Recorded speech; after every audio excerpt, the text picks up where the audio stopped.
মাননীয় অধ্যক্ষ মহোদয়, আমি প্রথমেই বলি আপনার এবং আপনার চেয়ারকে কোনো অবস্থায় কোনো রকম অসম্মান করার কোনো উদ্দেশ্য আমার ছিল না, এখনো নেই।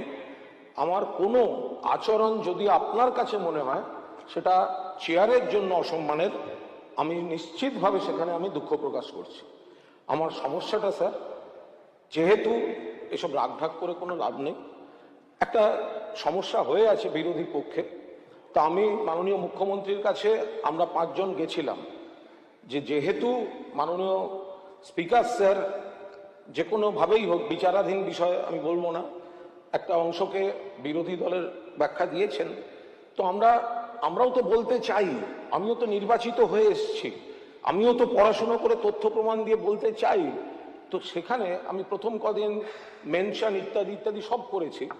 তো আমি মুখ্যমন্ত্রীর কাছে গেছিলাম, আমাদের সিনিয়ররা সঙ্গে ছিলেন।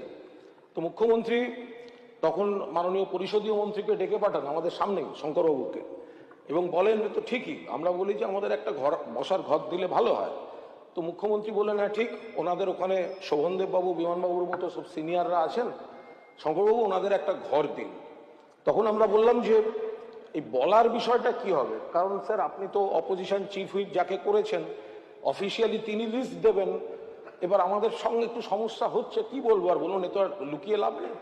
তখন মাননীয় মুখ্যমন্ত্রী বলেন যে শঙ্করবাবুকে, যে মাননীয় পরিষদীয় মন্ত্রী আপনি একটা কাজ করুন, এখানে এই বিধানসভা ঘরেই দেখা করেছিলাম, যে ওনাদের ওখানেও সিনিয়র আছেন, ভালো বক্তা আছেন, আপনি ওদেরকে কমিউনিকেট করুন যে একটা সময়ের পার্ট যেন এদের জন্য দেয়।